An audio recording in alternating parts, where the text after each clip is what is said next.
इसी प्रकार से अब हमारा अगला प्रश्न है क्वेश्चन नंबर 3। इस क्वेश्चन नंबर 3 में 3 भाग दिया गया है। ठीक, इसके पहले भाग में लिखा है के त्रिज्या वाले एक अर्धवृत्त की कुल परिमिति बताएं। यानी क्वेश्चन नंबर 3 के पहले भाग में प्रश्न लिखा हुआ है किसी अर्धवृत्त की त्रिज्या जो दी गई है वो है क्या चीज़ के है, और हमें क्या करना है कि उस अर्धवृत्त की कुल परिधि निकालनी है। ठीक ना, कुल परिधि। तो एक अर्धवृत्त को हम इस प्रकार से ड्रॉ कर सकते हैं। ये अर्धवृत्त है, ठीक, और ये उसका केंद्र हो जाएगा। ठीक ना, तो यहाँ पर त्रिज्या दी गई है, त्रिज्या यानी केंद्र और परिधि के बीच की दूरी, यानी ये त्रिज्या है। ठीक, और यहाँ से ये भी त्रिज्या है। तो इसकी कुल परिमिति का मतलब हो गया इसका बाहरी घेरा। तो लिखेंगे आंसर में क्या लिखेंगे, आंसर में लिखेंगे अर्धवृत्त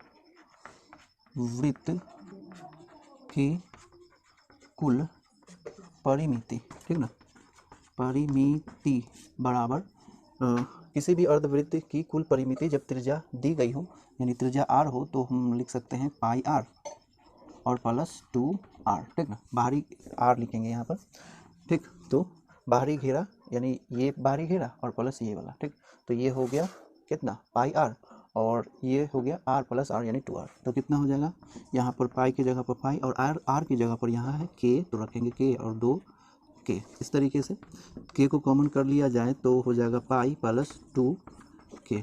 ठीक, तो अर्धवृत्त की त्रिज्या अगर k है तो उसकी कुल परिमिति हो जाएगी पाई प्लस 2 गुणे k। ठीक ना, इसी प्रकार से क्वेश्चन नंबर 3 के दूसरे भाग में लिखा है एक अर्धवृत्त आकार खेत का क्षेत्रफल क्या होगा यदि व्यास 24 सेंटीमीटर हो। यानी क्वेश्चन नंबर 3 के दूसरे भाग में किसी अर्धवृत्त आकार खेत की बात कही जा रही है। ठीक ना, अर्धवृत्त आकार खेत। तो अर्धवृत्त आकार खेत कुछ इस प्रकार से होगा। ठीक, हमें यहाँ पर उस खेत का क्या दिया गया है, व्यास। ठीक ना, तो व्यास यहाँ से यहाँ तक है, ये व्यास है। ठीक ना, तो इस तरीके से अर्धवृत्त आकार का खेत बन सकता है। तो इसका व्यास दिया गया है कितना, 24 सेंटीमीटर। ठीक ना, तो इसका हमें क्या करना है, क्षेत्रफल निकालना है, क्षेत्रफल।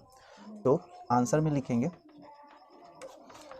चूंकि व्यास दिया गया है तो व्यास के आधार पर भी हम क्षेत्रफल निकाल सकते हैं और त्रिज्या के आधार पर। ठीक ना, अगर व्यास अगर d है तो इसकी त्रिज्या हो जाएगी d/2। ठीक ना, क्योंकि यहाँ पर व्यास है 24 सेंटीमीटर, तो 24/2 करेंगे तो कितना हो जाएगा, 12 सेंटीमीटर। ठीक ना, तो लिखेंगे अब अर्धवृत्ताकार खेत का क्षेत्रफल। तो क्षेत्रफल हम व्यास के आधार पर अगर लिखें तो इसका क्षेत्रफल हम यहाँ पे लिख लेंगे, वृत्त का क्षेत्रफल हो जाएगा कितना, 1/8 पाई d², इस तरीके से। ठीक ना, तो व्यास अगर दिया हो तो डायरेक्ट हम इस तरीके से 1/8 पाई d² पर हम इसे निकाल सकते हैं। ठीक, और त्रिज्या के आधार पर अगर निकालें तो क्षेत्रफल हो जाएगा यहाँ पर कितना, हाफ पाई r²। ठीक ना, इस तरीके से। तो व्यास के आधार पर हम ऐसे निकालेंगे और त्रिज्या के आधार पर चाहिए तो हाफ पाई r² आप कर सकते हैं।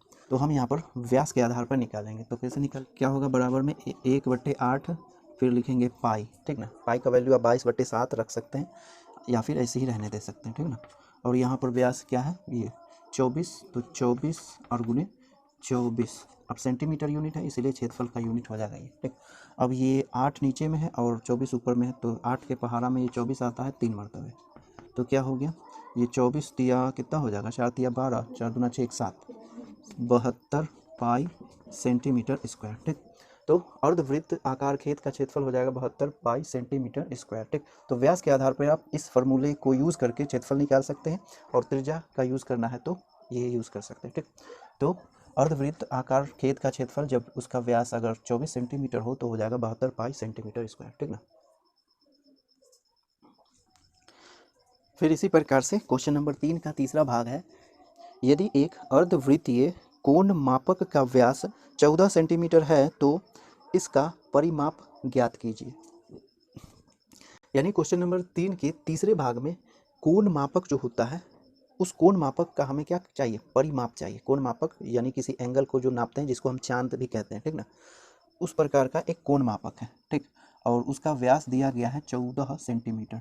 इस तरीके से चांद होता है जिसकी सहायता से हम क्या नापते हैं, कोण नापते हैं, उसी को कोण मापक या आप चांद कह सकते हैं। ठीक, तो इस प्रकार से कोण मापक है, इसका व्यास है 14 सेंटीमीटर।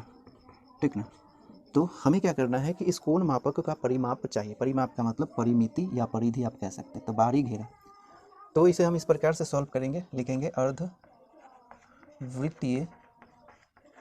अर्धवृत्तीय कोण मापक का परिमाप बराबर, ठीक ना।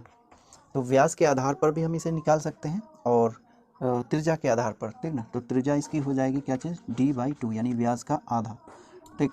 तो d कितना है, ये है 14, तो 14 सेंटीमीटर बट्टे 2 यानी 7 सेंटीमीटर इसकी त्रिज्या हो जाएगी। तो त्रिज्या के आधार पर हम परिमाप निकाल सकते हैं और व्यास के आधार पर भी निकाल सकते हैं। तो व्यास के आधार पर इसका परिमाप हो जाता है πd/2 और प्लस d, ठीक ना। तो व्यास के आधार पर अर्धवृत्तीय कोण मापक यानी अर्धवृत्त का परिमाप हो जाएगा πd/2 प्लस d, ठीक ना। और अगर त्रिज्या के आधार पर अगर परिमाप चाहिए तो आप इस तरीके से निकाल सकते हैं, परिमाप है ना, परिमाप बराबर कितना πr और प्लस 2r, ठीक। तो त्रिज्या के आधार पर आप ऐसे और व्यास के आधार पर आप इस तरीके से निकाल सकते हैं, ठीक ना। तो व्यास दिया गया है तो डायरेक्ट व्यास को ही यूज़ कर लेंगे, है ना। तो यहाँ पर पाई रहने देंगे पाई की जगह पर और डी की जगह पर रखेंगे 14 सेंटीमीटर और बट्टे में ये 2 और प्लस में भी ये है तो यहाँ भी 22 कह रहा हूँ, कितना है 14 सेंटीमीटर। तो ये और ये कैंसिल हो रहा है, ठीक ना। तो पाई गुने 7 सेंटीमीटर प्लस 14 सेंटीमीटर, तो 7 को कॉमन कर लिया जाए तो पाई प्लस 2 गुने में 7 सेंटीमीटर, है ना। तो 7 को अगर हम पहले लिख लेंगे तो 7 गुने पाई प्लस 2 सेंटीमीटर, ठीक, इस तरीके से। तो व्यास के आधार पर आप इस फार्मूले को यूज़ करके इसका परिमाप निकाल सकते हैं या फिर त्रिज्या के आधार पर आप πr प्लस 2r करके भी निकाल सकते हैं, ठीक ना, ध्यान रहे। तो आप फिलहाल इतना नोट करें।